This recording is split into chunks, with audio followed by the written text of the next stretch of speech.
Hola, ¿qué tal? ¿Cómo están? ¿Cómo les va? Bienvenidos. Arrancamos el taller de alimentación correcta y hábitos saludables.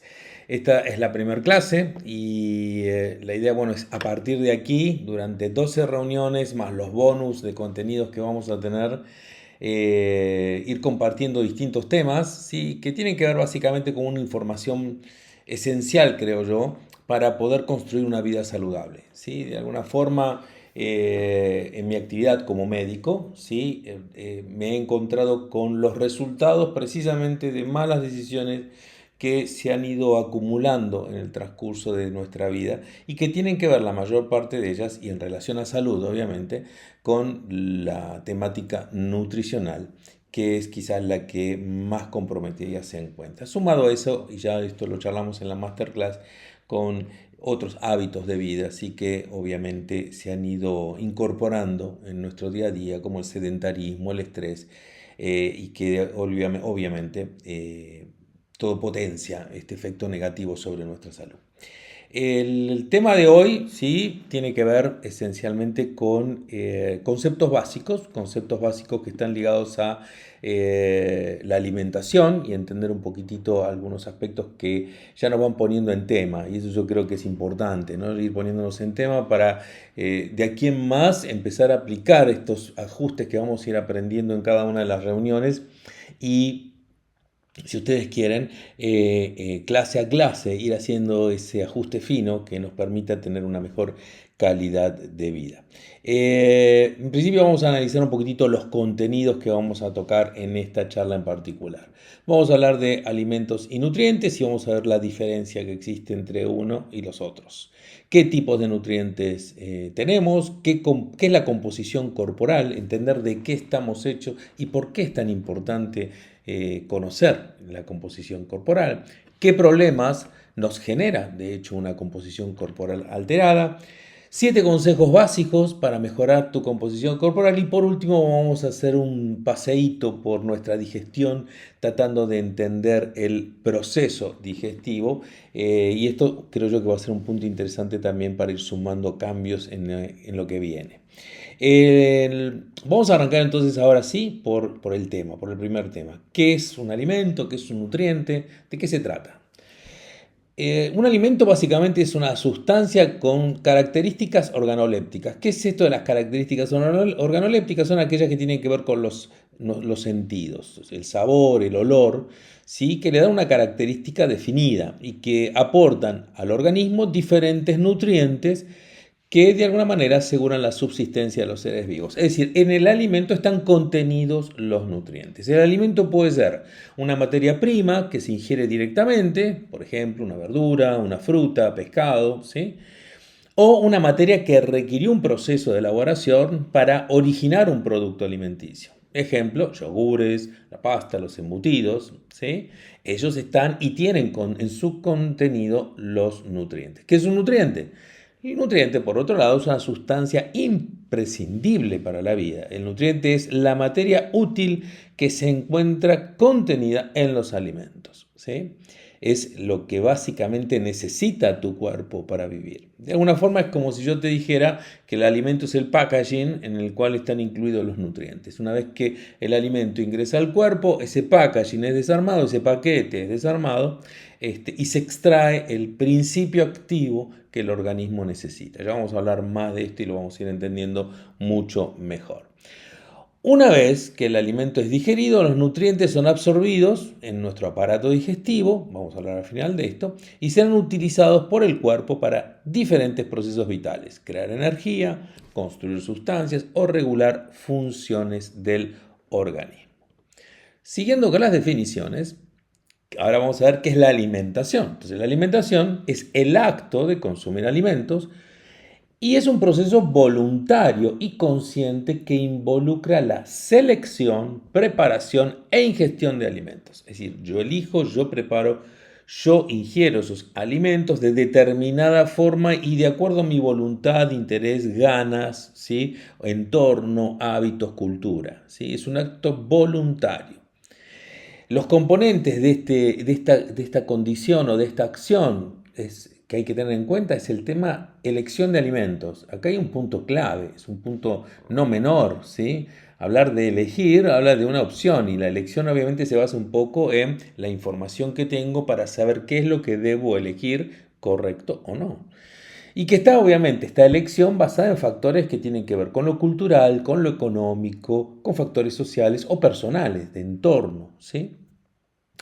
Los hábitos alimentarios habla ya también de qué frecuencia de comidas tengo, qué preferencia de sabores, horarios, etc. Es decir, como ven ustedes, es una condición la alimentación que está ligada a múltiples factores de influencia a partir del entorno, ¿sí? De lo que nos rodea, de nuestra historia, de nuestra cultura, de nuestro país, del lugar en donde habitamos. ¿Sí? No es lo mismo lo que nosotros comemos, ni nuestros sabores son los mismos que comer en España, que comer en la India, que comer en Italia o que comer en Francia. Podrán parecerse algunos, pero en realidad hay matices locales que hacen que el alimento sea diferente, las elecciones sean diferentes. La nutrición, por otro lado, es el conjunto de procesos involuntarios y biológicos mediante los cuales el organismo recibe, transforma y utiliza los nutrientes de los alimentos. ¿Cuáles son los componentes en esta definición? La ingestión, que es la entrada del alimento o bebida al organismo, la digestión, que es la descomposición de los alimentos en los nutrientes, ¿sí? La absorción, que es el paso de estos nutrientes al torrente sanguíneo, desde obviamente el tubo digestivo, el metabolismo, que son los procesos de transformación de los nutrientes en energías u otros compuestos necesarios, y la eliminación o excreción de los desechos metabólicos. Es decir, lo que ya no me sirve, lo que yo no utilizo, el organismo lo elimina. Lo interesante de este concepto es que me ayuda un poco a interpretar lo simple del mecanismo en el organismo. Es decir, el organismo toma el alimento, esto lo ha integrado, como lo charlamos en algún momento con la naturaleza, en forma absolutamente armónica, de forma tal que tomaba de la naturaleza aquello que le servía a su cuerpo, lo procesaba, tomaba y extraía el nutriente y eliminaba aquello que no formaba parte de su estructura o que no era necesario. Así de simple es este funcionamiento que hemos ido dañando paso a paso con nuestros hábitos y costumbres. ¿Qué tipo de nutrientes reconocemos? Básicamente hablamos de dos grandes grupos, los macronutrientes y los micronutrientes. Los macronutrientes son necesarios en grandes cantidades diarias, por eso son macro, como el caso de los hidratos de carbono, las proteínas o las grasas, que son básicamente los tres macronutrientes y constituyen la base de la dieta, ¿sí? Repito este concepto, grandes cantidades todos los días, ¿sí? De estos tres elementos que son los macronutrientes, carbohidratos, grasas y proteínas. Característicamente, estos tres macronutrientes producen y generan calorías en su procesamiento. ¿Qué son las calorías? Básicamente es una medida de energía y que se utiliza para medir precisamente este factor en el procesamiento de cada uno de estos alimentos. Estamos acostumbrados, de hecho, por oído aunque sea, a interpretar dietas saludables o no saludables en función de cuántas calorías tengan, muchas calorías o pocas calorías, sin muchas veces tener muy claro en relación a qué y de dónde vienen esas calorías, ¿sí? Vamos a ir diferenciándolo eso con el tiempo y entendiendo básicamente que las calorías no es ni más ni menos que una unidad de medida de energía y que sirve simplemente a los fines de control, como vamos a analizarlo más tarde. Los micronutrientes, por el otro lado, tienen requerimientos mucho más pequeños, mínimos algunos de ellos, pero actúan y tienen como tal funciones reguladoras de los procesos de energía. Es decir, son factores esenciales en toda la fábrica química que es el organismo. Sin estos micronutrientes, los macros no podrían ser procesados, ¿sí? Por eso, ojo, no confundamos, por ser micro no son menos importantes. Por el contrario, adquieren una importancia fundamental, más teniendo en cuenta que es uno de los componentes que el organismo carece, ¿sí? o ha sufrido deficiencias en los últimos años. ¿Cuáles son los micronutrientes? Esencialmente las vitaminas y los minerales. Así que ya he dicho y rotulados y entendidos y conocidos por muchos de ustedes saben la importancia de estos dos recursos. Importante que entendamos en este punto, más allá que sean macro, más allá que sean micro, el concepto es que los nutrientes trabajan en equipo, es decir, no hay uno que sea más importante que otro, quizás en cantidades, quizás en momentos del día, en distintas etapas de la vida, en distintas acciones o actividades, pero lo importante es que nosotros recibamos estos más de 114 nutrientes diarios para que nuestro cuerpo funcione. Esta necesidad es constante, ¿ok? En mayor o menor medida. Y esto es un punto interesante. Esto es lo que le da a esta condición de la alimentación una individualidad, una condición particular en cada uno de nosotros. Todos tenemos en promedio los mismos requerimientos, pero no todos los tenemos exactamente iguales porque esto va a depender de nuestra estructura física, de nuestra edad, del momento de la vida y del día en el que estemos, de acuerdo a las actividades que hemos hecho, de acuerdo a lo que hayamos comido antes incluso. Eso va a ser básicamente lo que haga y construya la diferencia en la alimentación y la necesidad de que sea individualizada, ¿sí? Cada plan en particular. ¿Qué tipos de nutrientes tenemos? También podemos ordenarlos desde el punto de vista de sus funciones. O sea, hay algunos que son básicamente energéticos, como los hidratos de carbono y las grasas. ¿Qué quiere decir esto? Que producen energía y son recursos que utiliza el organismo para generar energía. Función esencial y fundamental para que el sistema funcione. Si no tenemos energía, obviamente nada va a funcionar, por eso es una de las cuestiones primordiales que extrae el organismo de los nutrientes, particularmente de estos dos. Otros tienen funciones plásticas, como las proteínas, estructura, nuestra construcción física, ¿sí? Está determinada fundamentalmente por las proteínas. No cumplen tantas funciones ligadas a lo energético. No quiere decir que el organismo no pueda recurrir a ellas si necesitara en algún momento por falta de las otras. Y esto es importante tenerlo en cuenta cuando hablemos más que nada de nutrición deportiva y de los requerimientos que tienen en la alta exigencia, ¿sí? En el alto rendimiento deportivo, es aquí en donde muchas veces por falla en los planes alimenticios que se cometen errores serios que generan y promueven lesiones, por ejemplo, que generan retrasos en las recuperaciones o que bajan el rendimiento óptimo de ese físico que está compitiendo. Hay nutrientes que tienen funciones básicamente reguladoras, ¿sí? Como son las vitaminas y minerales y que cumplen funciones, como les decía, esenciales dentro de las funciones químicas que constituyen el metabolismo, ¿no? El procesamiento del nutriente.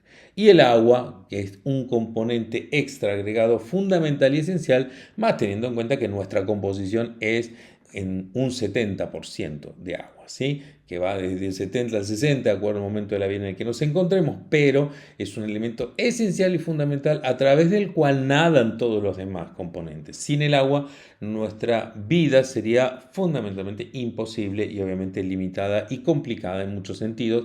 Ya hablaremos un poquitito y más en detalle de esto a medida que avancemos. Entonces, estas diferencias básicas son las que construyen esencialmente estos dos conceptos de alimentación y de nutrición. Por un lado, entender que la alimentación es un acto voluntario y consciente, ¿sí? Yo decido, ¿ok? Que depende de decisiones y acciones externas, ¿sí? El entorno influye en todo esto y nos afecta claramente la decisión y que pueden ser modificadas por las personas. Esto es lo que nos da la pauta de qué es lo que podemos corregir de aquí en más. La nutrición, por otro lado, es involuntaria y automática, depende de procesos internos y biológicos y está regulada por el cuerpo según las necesidades fisiológicas. Es decir, sufre, podríamos decir, las consecuencias de las malas elecciones en la alimentación, ¿sí? O las consecuencias de las buenas elecciones de la alimentación. De eso va a depender que nuestra nutrición funcione adecuadamente, ¿sí? ¿Cuál es la relación entonces? En ese sentido, existe una interdependencia, ¿sí? Entre los dos conceptos. La calidad de la alimentación afecta la calidad de la nutrición. La alimentación, una alimentación adecuada y equilibrada asegura una nutrición óptima. ¿Sí? En este sentido, la educación nutricional es un factor esencial, ¿sí? Porque se trata de comprender ambos conceptos, lo que ayuda obviamente a hacer elecciones alimentarias más sostenibles y, si se quiere, más saludables. De eso se trata un poco el sentido que tiene todo esto que estamos haciendo, ¿sí? Todo este tema de los talleres de alimentación en particular y todo lo que vamos a experimentar en estos meses. Vamos ahora al otro tema, ¿sí? El que tiene que ver básicamente con la composición corporal y entender un poquitito qué se trata esto de composición corporal. Y entender, y acá entra un poco la frase como un hecho simplemente atractivo, ¿sí? Este tema de entender que no es solo cuestión de peso el problema. Si bien hoy por hoy el 70% de la población quizás tenga algún tema relacionado con el sobrepeso y la obesidad como problemática nutricional más clara, ¿sí? Más visible, la realidad es que no es solo cuestión de peso, sino que en realidad es cuestión de composición corporal. Vamos a entender un poquitito este tema de la composición corporal. ¿De qué está y cómo está hecho básicamente una persona? ¿Sí? Y en este ejemplo que ustedes ven aquí, esta gráfica que están viendo aquí al costadito, básicamente trata de mostrar un poco, de acuerdo a distintas visiones, ¿sí? Cómo podríamos considerar debiera estar constituido un cuerpo humano, ¿sí? Y ahí tienen un pequeño modelo, ¿sí? Una idea de cómo debiera estar construida esa estructura humana desde el punto de vista saludable. Vamos a repasarla o vamos a verla juntos. Vean ustedes cómo estos dan distintos niveles de análisis, ¿no? El nivel atómico, el molecular, el celular, el nivel a nivel de tejidos y sistemas, y obviamente esto me da una idea de los distintos componentes que influyen, obviamente. O sea, a nivel atómico, fíjense qué interesante, fundamentalmente somos oxígeno, carbono, hidrógeno, ¿sí? Y otros elementos. A nivel molecular, fundamentalmente somos agua, ¿sí? Lípidos, proteínas. A nivel celular, estamos formados por una gran masa del celular, pero también hay líquidos extracelulares y sólidos extracelulares. Y a nivel de tejidos o sistemas, somos fundamentalmente, debiéramos ser fundamentalmente músculo, algo de tejido adiposo, hueso, sangre y otros. Fíjense ustedes que cómo estaría constituido un cuerpo humano, y tomé en esta imagen del David de Miguel Ángel como un modelo de construcción anatómica ideal. De hecho, es una construcción desde el punto de vista escultural, ¿no? Una imagen que es proporcionada, pero que, fíjense ustedes, dentro de su composición es fundamentalmente proteína, 11 kilogramos de proteína, 9 kilogramos de grasa, dentro de 65 supuestos kilos, 1 kilogramo de carbohidratos, 1 kilogramo de minerales y 40 kilogramos de agua. Es decir, esta composición o este análisis, ¿sí? De la composición corporal del ser humano indica que está formado por materiales similares a los que se encuentran en los alimentos. Pero no olvidemos, ¿sí? Que el hombre es finalmente, y uno lo entiende así, producto de su propia nutrición, ¿sí? Este concepto de que somos lo que comemos se explica bastante gráficamente desde esta concepción de la composición. Esto es lo que uno debiera entender como composición normal, obviamente, ¿sí? Pero esa composición está construida a partir de los macronutrientes, ¿sí? Que recibimos diariamente, ¿sí? Grasas, carbohidratos, hidratos de carbono y proteínas, y de micronutrientes y agua que debemos reemplazar o suplementar diariamente para asegurar una buena función. Todo esto debe garantizarse en una condición equilibrada, ¿sí? En donde tanto las calorías, que son esta forma a través del cual medimos la actividad de cada uno de los macronutrientes, estas calorías que ingresan deben gastarse para mantener un cierto equilibrio calórico. Este es un objetivo fundamental en una dieta equilibrada, obtener un equilibrio calórico. Calorías que ingresan, calorías que se gastan. Ahora bien, El punto interesante en este caso en particular es no tanto la cantidad de calorías, que obviamente es un dato a tener en cuenta, sino de dónde son esas calorías, cuáles son las fuentes de esa caloría. Y como dijimos, las fuentes de calorías son los tres macronutrientes: carbohidratos, proteínas y grasas.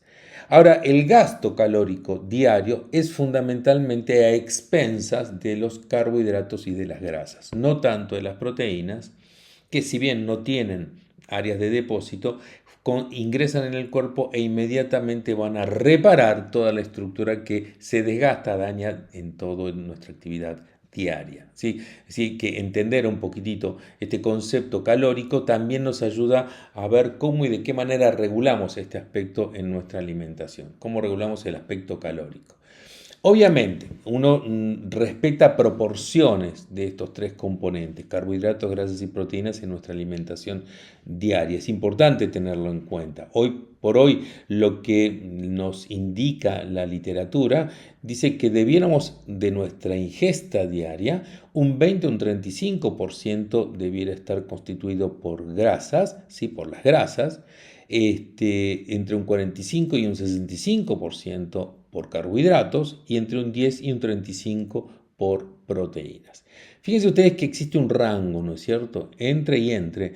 ¿Por qué? Porque eso va a depender un poquitito, y esto intenta estar graficado en las imágenes que rodean al dibujo, por las características de cada persona. El requerimiento de proteínas, carbohidratos o grasas de la ciclista no van a ser exactamente igual que la científica, o que el señor que mira por la ventana, o la señora que está en esa bodega. Es decir, cada uno de ellos va a tener un requerimiento propio que no debiera variar en función de ese rango que ustedes ven ahí. Obviamente que no son los únicos elementos a tener en cuenta dentro de la alimentación diaria. Debe considerarse y nuestros hábitos, obviamente. La hidratación como parte fundamental, la incorporación de fibra en nuestra alimentación. Esto entra dentro de los carbohidratos, ya que las fibras son carbohidratos. El tema de qué tipo de grasa es la que estamos incluyendo: no trans, no saturadas, etcétera, etcétera, como para definir de alguna manera el factor de elección. El jerarquizar las grasas tipo omega 3, indudablemente todo eso influye en nuestra alimentación y obviamente nuestra composición corporal. ¿Cómo medimos esta composición corporal? ¿Sí? Y hay en este sentido múltiples métodos. No vamos a analizar a cada uno de ellos porque sería de alguna manera bastante complejo. Pero como ustedes ven ahí, hay métodos que uno obviamente dentro de su actividad científica clasifica. Esto es una cuestión que tiene que ver con el orden, ¿no? Estos métodos directos, que, bueno, obviamente el método directo no es factible estando vivo, porque requeriría que una persona habría que desarmarlo para poder ver qué composición tiene. Pero los métodos indirectos que se utilizan son la tomografía, la resonancia, el DXA, la pletismografía, entre métodos de alta tecnología, algunos de ellos, que nos permiten de alguna manera tener un concepto bastante exacto y aproximado en la composición. Y luego hay métodos que se llaman doblemente indirectos, que son, uno de ellos el más clásico, la cinantropometría, que es con medición de pliegues, con medición de segmentos, circunferencias, que nos permiten, a través de una cinta métrica, de un compás, de una pinza, poder determinar a través del cálculo y respetando una técnica exhaustiva y muy detallada, la composición corporal de una persona, para saber cuáles son los porcentajes que tiene en su composición corporal de grasa, carbohidrato o proteína, o mejor dicho, entre una masa magra y una masa grasa. La impedancia bioeléctrica, ¿sí? Y estos son métodos técnicos más recientes, modernos, más simples, mucho más simples. Quizás no sean tan precisos, pero de alguna manera lo que tienen es nos dar una aproximación bastante cercana a la condición de la persona en general. Y en este sentido, es un método que recomendamos y que lo utilizamos muy a menudo a través de distintos dispositivos, aparatos que tecnológicamente cada vez están más disponibles.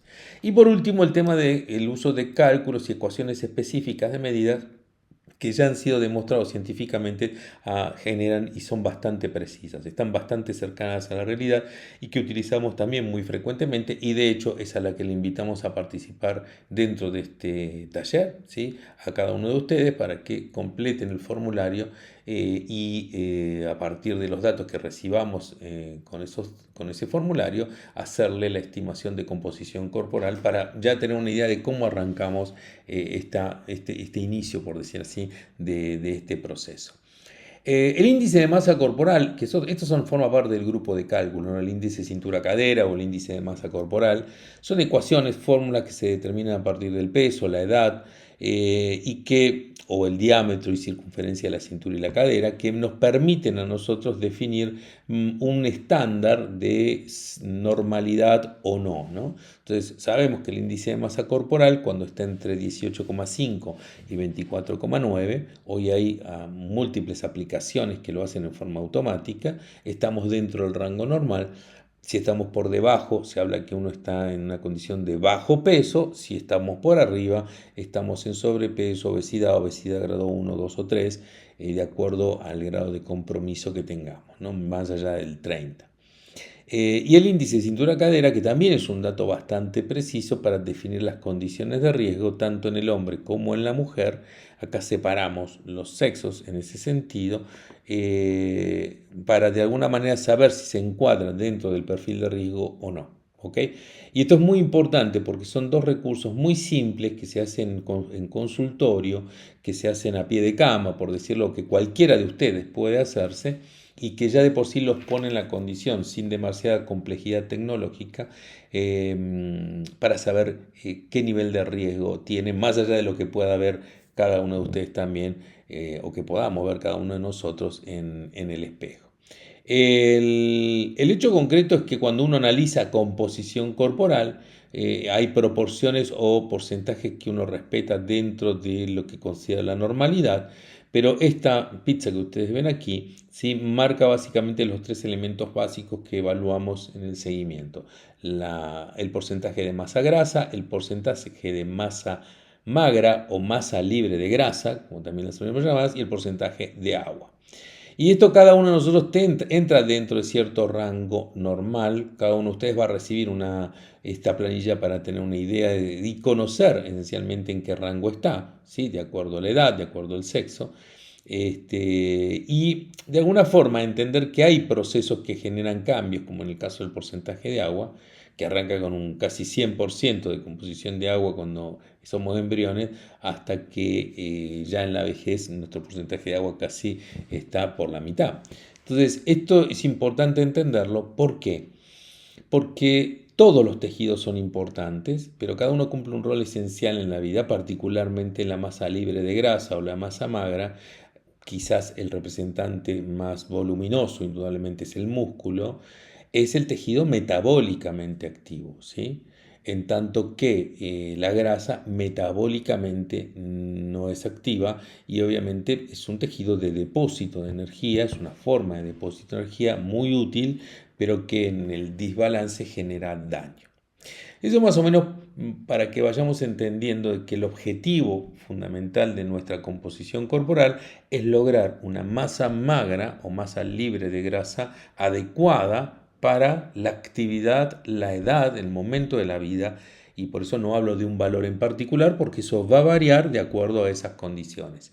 No es lo mismo la composición corporal de una persona de más de 60 años sedentaria que la composición corporal de un jugador de rugby de 25 o 30 años. Es decir, obviamente la composición corporal y el requerimiento de composición corporal de cada uno de ellos va a ser absolutamente distinto. Entonces, cuando hablamos del peso adecuado o hablamos de la composición corporal adecuada, empezamos a entender que este tema de composición corporal es el objetivo. Tu peso va a ser el adecuado, tu peso va a ser el ideal en la medida en que tu composición corporal sea la ideal. Tu peso va a ser saludable, ¿sí?, si tu composición corporal es adecuada.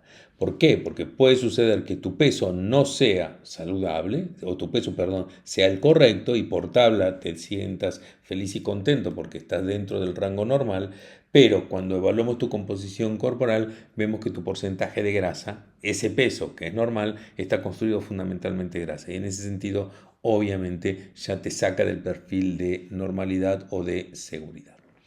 Bueno, avanzamos un poquitito más. Veamos ahora qué problemas nos genera, de hecho, la composición corporal alterada. Y acá un poco es repasar lo que vimos en la masterclass o entender mejor o darle una vuelta de rosca, si se quiere, a este concepto que vinimos charlando en la masterclass. Y acá un poco lo importante es entender lo que les acabo de decir. La composición corporal correcta me va a dar el peso correcto saludable. ¿Sí? Este tema y este calificativo es esencial. Peso correcto saludable. ¿Tá? Y esto es obviamente que lo que se ha ido modificando en el transcurso del tiempo y que está ligado a este fenómeno que dimos en llamar transición nutricional, que obviamente está ligado, como también les mencioné, a estos cambios de hábitos en nuestra alimentación con exceso de carga de calorías de fuentes muy bajas en nutrientes. ¿Sí? Si uno hoy tiene que hacer ese análisis simple, nuestra alimentación tiene una alta densidad de calorías vacías versus la alimentación que tenían nuestros padres o abuelos, en donde era una alimentación fundamentalmente hipocalórica, ¿sí? Pero con alta densidad nutricional. ¿Sí? Esa es la gran diferencia que ha construido evolutivamente esta realidad que hoy por hoy nos afecta a todos. Esto se traduce en una nutrición claramente desbalanceada, ¿sí? Y porque esencialmente tenemos excesos y deficiencias, excesos de sustancias dañinas para nuestro sistema, que obviamente generan alteraciones metabólicas serias, como vamos a ver, y déficits serios de nutrientes, micronutrientes fundamentales, que también obviamente se traducen en enfermedades y mortalidad y discapacidad y vidas realmente complejas y complicadas desde el punto de vista de la salud. Hoy por hoy la composición corporal general está claramente a favor de un aumento de la masa grasa, ¿sí? Un bajón importante en la masa libre de grasa o masa magra y un bajón también importante en nivel del porcentaje de agua porque tomamos poca agua, lo que estadísticamente se traduce en este crecimiento de la condición de obesidad a nivel mundial y particularmente en nuestra región, que afecta obviamente no solamente por la acumulación de grasa a nivel abdominal, que es la que obviamente más nos llama la atención, sino el aumento del porcentaje y aplicación de grasa en lugares donde normalmente no debiera haber grasa. El hígado, por ejemplo, el estómago, a nivel pulmonar, a nivel de las articulaciones, a nivel de condiciones y situaciones que obviamente generan una respuesta inflamatoria a través del sistema de lo cual esto ya vamos a hablar más adelante cuando estemos más en tema, pero que es la madre, por decir así, de la problemática de salud de las principales causas de muerte y discapacidad en el mundo en este momento, ¿sí? Particularmente en este concepto que se ha dado a llamar síndrome metabólico y que abarca, como ven ustedes, una serie de patologías y diversos órganos, ¿sí? Y condiciones que parecieran que no estuvieran relacionadas, ¿no? En la demencia, en el caso del Alzheimer, cáncer, el ovario poliquístico, el hígado graso, la diabetes, la hipertensión, el tema del colesterol, los problemas del corazón en general, los infartos de miocardio, la obesidad en sí, todo este fenómeno que se constituye en el síndrome metabólico, hiperinsulinemia, etcétera, etcétera, están todos ligados, ¿sí? Y tienen que ver básicamente con esta condición de hábitos y hábitos nutricionales fundamentalmente. Ahora el punto es, ¿cuál es? El punto es que no solamente afecta a las personas en sí, sino que construyen en sí mismas ambientes obesogénicos, ¿sí? Que obviamente predisponen, como ya sabemos, a que los niños también tengan la misma problemática. hoy, condición que obviamente, si bien favorece a las 4 enfermedades más importantes, ¿no? Las cardiovasculares, el cáncer, las enfermedades pulmonares y la diabetes, para este informe de la Organización Mundial de la Salud, lo importante es que entender que todas son evitables y que están ligadas fundamentalmente a cambios en nuestro estilo de vida y promover este estilo de vida activo y saludable que queremos de alguna manera entre todos promover, como bien les digo. Entonces, ¿cómo es esto? Obviamente uno entiende que la principal, fundamental mecanismo a través del cual uno puede empezar a corregir es empezar a corregir nuestra alimentación diaria y empezar a identificar la elección de nuestro alimento. Este concepto que ustedes ven acá, que está ligado a un plato saludable, ¿sí? En donde obviamente hay presencia de granos integrales, proteínas de distinto origen y carbohidratos o verduras que son carbohidratos complejos, ya vamos a entender de qué se trata, agua, grasas saludables, ¿sí? Todo esto confluye en la construcción de una buena alimentación que desgraciadamente desde el punto de vista práctico es muy difícil de lograr cumplir, ¿sí? Más teniendo en cuenta que debiera ser un proceso diario, o sea, no algo que es aislado, sino que nuestra alimentación todos los días debiera ser o tener ese mismo patrón y carga nutricional. Los beneficios que se pueden lograr a través de este fenómeno son increíbles. Fíjense ustedes, en este trabajo se describen estos beneficios simplemente por mejorar tu composición corporal en 10 kilos. ¿Esto qué quiere decir? ¿Que bajó 10 kilos solamente? No, quiere decir que mejoró su composición corporal, aumentó masa muscular, bajó peso, pero con una composición adecuada. Y logró de esta manera bajar la presión arterial, tanto la máxima como la mínima, ¿sí? Fíjense, hasta 10, 20 milímetros de mercurio. En la diabetes, reducción de los niveles de glucosa en ayunas, casi a la mitad. En los lípidos plasmáticos, en las grasas, reducción de colesterol, reducción del colesterol mal llamado malo, pero bueno, vamos a llamarlo así todavía, el LDL, reducción de los triglicéridos y aumento del colesterol bueno, el HDL. Y disminución de más de un 20% de la mortalidad total. ¿Se entiende entonces de qué estamos hablando? Cuando mencionamos estos números y somos conscientes de esos números, nos empezamos de alguna manera, se empieza a disparar en nuestra cabeza esta cuestión de decir, ¿y por qué no? ¿Y por qué no empezar a hacer o a tener una vida, si se quiere, que construya salud? Esa es la idea. Hace unos años atrás, hice un análisis también a través de una revisión de los artículos científicos, a través de un resultado personal con respecto a esto, tratar de mejorar mi composición corporal en determinado momento de la vida. Esto fue en el año 2007, en donde a partir de esa decisión, sí, yo logró mejorar mi composición corporal y a partir de esto fue aproximadamente, obviamente es un proceso que dura mucho tiempo, un tiempo considerable, pero el peso se fue controlando prácticamente en 3 meses, 4 meses, y después a partir de ahí obviamente seguimos hoy por hoy todavía en ese mismo proceso, asegurándome de esa composición corporal. Pero fíjense, lo que les muestra alrededor en rojo son básicamente el porcentaje de reducción de patología que yo tenía de esta opción A la opción B, ¿sí? Reduje un 55% la depresión, apnea del sueño, yo era un terrible roncador, el riesgo de enfermedades cardiovasculares se redujo en un 85%, la hipertensión arterial en un 52 al 92%, la incontinencia urinaria si lo hubiera tenido, el reflujo gastroesofágico, el colesterol, todos factores que de alguna manera, estadísticamente por lo menos, me ponían dentro de un rango de seguridad.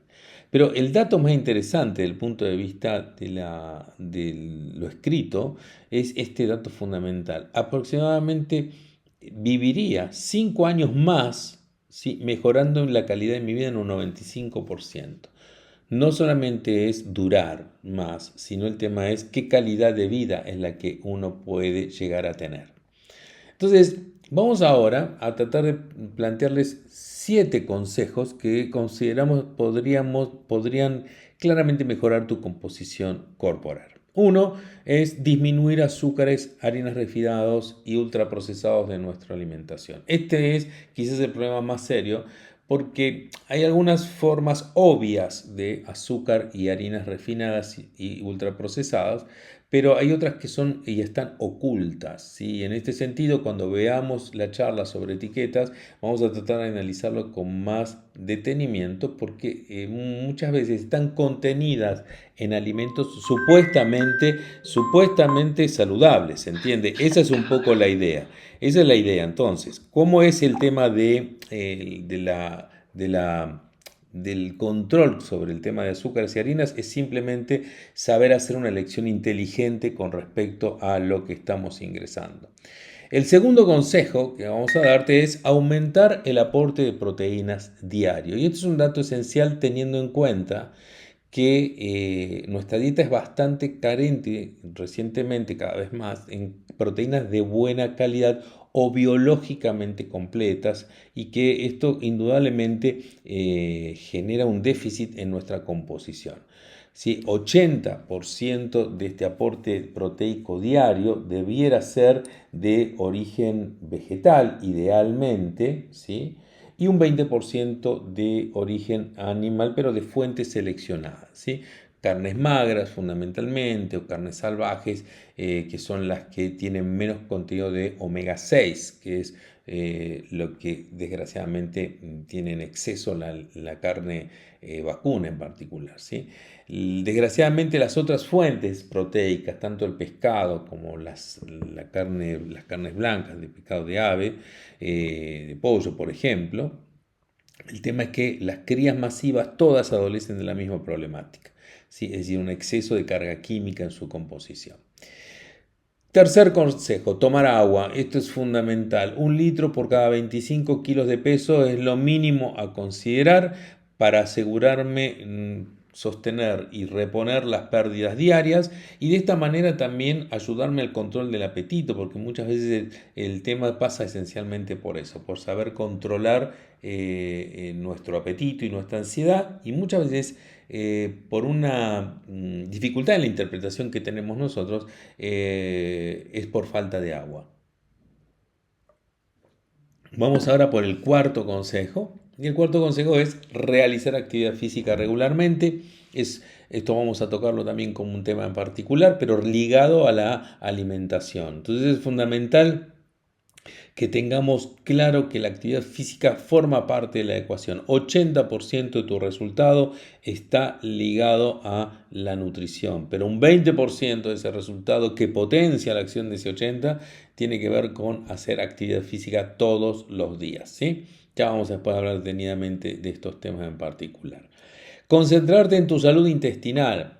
Gran parte de tu composición corporal está ligada a microorganismos que habitan, ¿sí?, en nuestro cuerpo y que de alguna manera construyen nuestra inmunidad, nuestra producción hormonal, nuestra síntesis y absorción de vitaminas. Es decir, en el transcurso de los últimos 10, 15 años, ¿sí?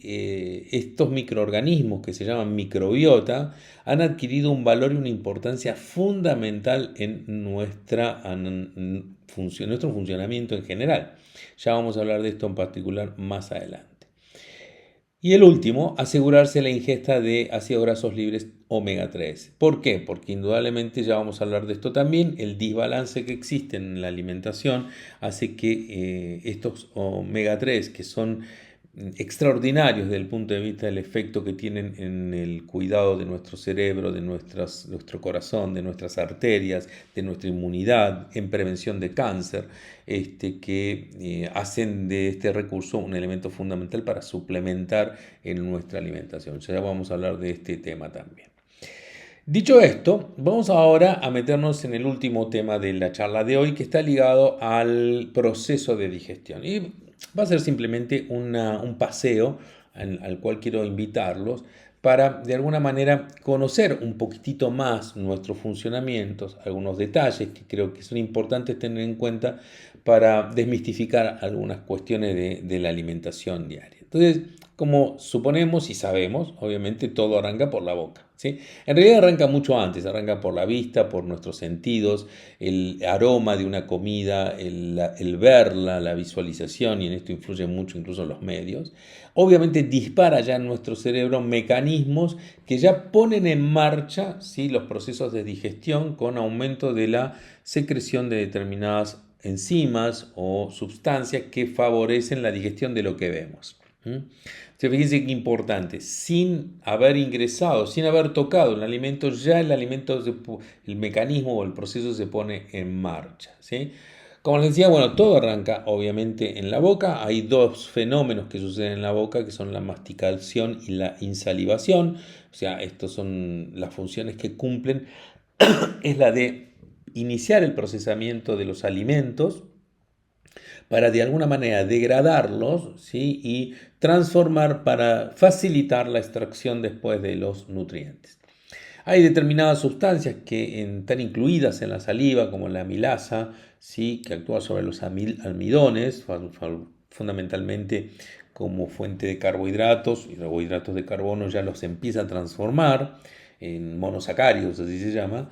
Las lisosimas, que tienen una acción antimicrobiana y que empieza ya a destruir estas bacterias que están contenidas en los alimentos, y que tiene gran cantidad de moco. Lo importante de esta etapa de la digestión o del proceso digestivo es entender que es fundamental facilitarle las acciones que deben cumplir, que son esencialmente las de transformar al alimento en una masa lo más líquida o cercana a lo líquido posible para facilitar los procesos digestivos. Entonces, el tema de la masticación importante, ¿sí?, es esencial para asegurar esa degradación del alimento en esta masa o en este bolo que se traga finalmente y que pasa por un tubo sin cumplir ninguna otra función, que es el esófago, para después llegar al estómago, ¿sí?, llegar al estómago a través de una válvula, ¿sí?, que está señalizada ahí con esa flecha negra, que tiene la característica de que se abre solamente hacia un lado, hacia el estómago, ¿sí?, y que se vuelve a cerrar, pero que no permite que el contenido del estómago vuelva, o no debiera permitir que el contenido del estómago vuelva hacia el esófago. Son dos espacios diferentes, el esófago y el estómago, en el sentido de que el medio ambiente de cada uno es diferente. En uno es alcalino y en el otro es ácido, es opuesto.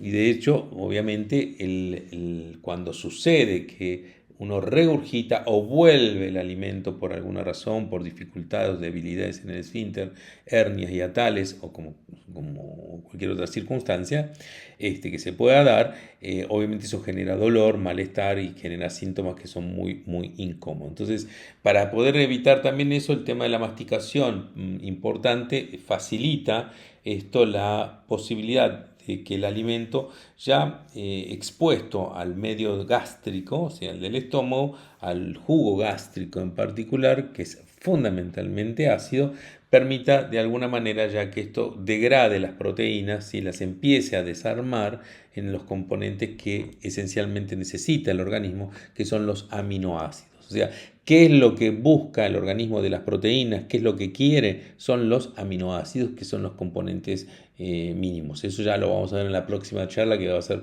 precisamente proteínas, ¿sí? Hay otros elementos, otras sustancias que son fundamentales para la digestión, que se llaman enzimas. Para la digestión y para todos los procesos químicos de nuestro organismo. Las enzimas son sustancias químicas que favorecen, aceleran, ¿sí?, o inhiben, ¿sí?, o frenan determinadas reacciones químicas. Y esto es muy importante porque estos son los mecanismos de control para que no se exceda la producción o para que cuando falte se produzca lo que se necesite. Entonces las enzimas cumplen esa función a nivel digestivo. Obviamente lo que hacen es facilitar la transformación de los alimentos y extraer los componentes que necesitamos para nuestra alimentación en particular, ¿sí? Las proteínas, los aminoácidos de las proteínas, la glucosa de los carbohidratos, que ya empieza de alguna manera a extraerse desde la masticación, y los ácidos grasos de las grasas, ¿sí?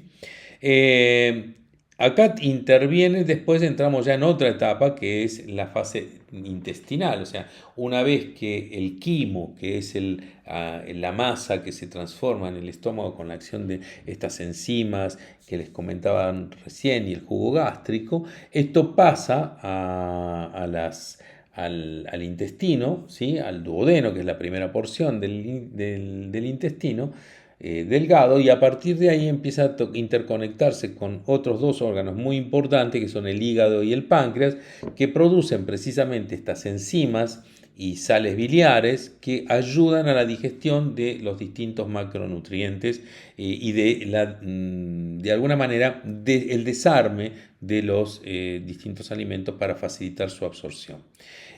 Acá a nivel intestinal es donde adquiere un valor fundamental la microbiota, esto es los microorganismos que de alguna manera están incluidos dentro de nuestros intestinos en varios sistemas, en varios lugares, o sea, no solamente a nivel digestivo, hay microorganismos en la boca, en la vagina, en distintos lugares en la piel, o sea, hay distintas localizaciones en donde existen microorganismos que habitan y que están ahí en equilibrio y que son fundamentales para nuestra vida, pero son tan importantes en ese sentido que a veces perdemos de vista el hecho de que de hecho son más abundantes que las células que tenemos en nuestro cuerpo. Fíjense qué cantidad de microorganismos. Son de hecho muchas familias, cada familia tiene miles y millones de componentes, es decir, esa complejidad biológica es la que nos permite de alguna manera después absorber en distintos niveles del intestino, particularmente,